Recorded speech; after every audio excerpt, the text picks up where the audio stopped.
বন্ধুরা, আপনারা যদি বলেন যে ছবি আঁকার কোন পদ্ধতি সহজ?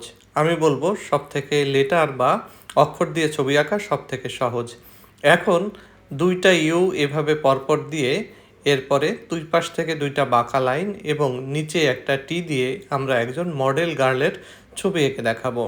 এই মডেল কন্যার ছবি আঁকার জন্যে এই নিচের এই টিটি একটু বাঁকা করে দিতে হবে, মাঝখানের দাগটা একটু ছোট করে দিতে হবে।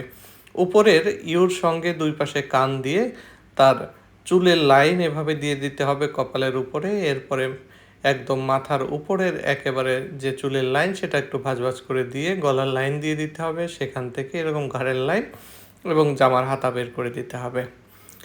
এরপরে যে ইউটা আছে সেই ইউটার এইভাবে তার গেঞ্জির লাইন করে দিতে হবে এবং গেঞ্জির মাঝখানে কয়েকটা জায়গায় এরকম দাগ দিয়ে দিতে হবে। টি এর সঙ্গে তার কোমরের যে বেল্ট সেটা এঁকে দিতে হবে, প্যান্টের বেল্ট। ওইভাবে ফিতা দিয়ে দিলে আরও সুন্দর লাগে। এরপরে এই বেল্টের এই পর্যন্ত তার যে পেটের লাইন সেই পেটের লাইনটা এখানে দিয়ে দিতে হবে। এরপরে ২ পাশে যে তার পেলভিসের লাইন সেটা দিয়ে দিতে হবে। এরপরে প্যান্টটাকে কমপ্লিট করে দিতে হবে। এইখানে সে একটা শর্টস প্যান্ট পরছে যেহেতু মডেল। এই প্যান্টের ২ পাশে বাঁকা লাইনের মাধ্যমে করে একটা পা সামনে এবং পেছনে, এই জন্যে তার বর্ডারগুলো একটু আলাদাভাবে করে দিতে হবে।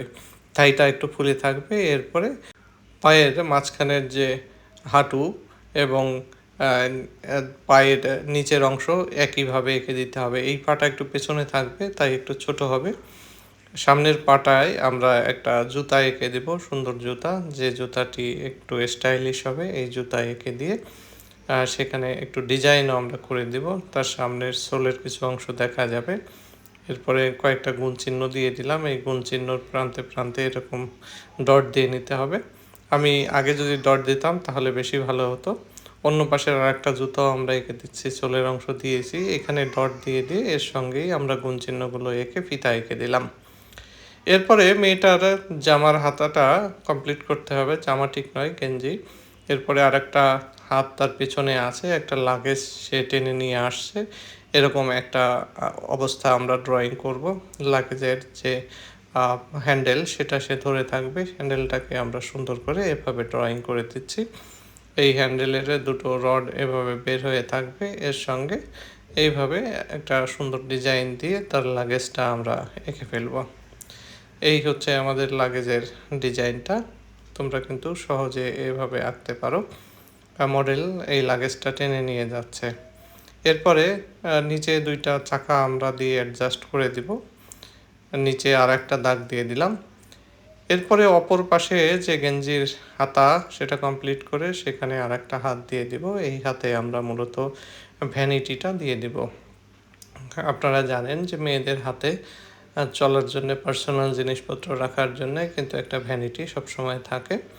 তো এই মডেল মেয়েটিও তার ব্যতিক্রম কিছু নয়। তার ভ্যানিটিটা আমরা খুব সহজ ফর্মে এভাবে এঁকে দিলাম। এরপরে একটা দাগ দিয়ে একটু চেন দিয়ে দিলাম সেখানে। এরপরে তার হাতটাকে এভাবে বাঁকিয়ে তার আঙ্গুলগুলো এখানে যুক্ত করে দিলাম।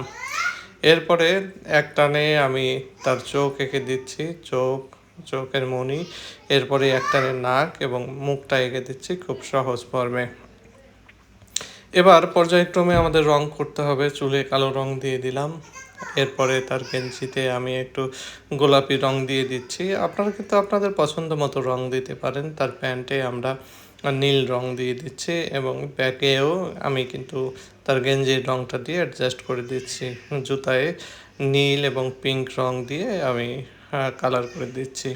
তার যে ব্যাগটা রয়েছে লাগেজের সেটাই আমরা নীল এবং পিঙ্ক অ্যাডজাস্ট করে দিয়েছি। আজকের ছবিটি আপনাদের কেমন লেগেছে কমেন্টে জানাবেন। ভালো লাগলে শেয়ার করবেন, লাইক করবেন। টাটা।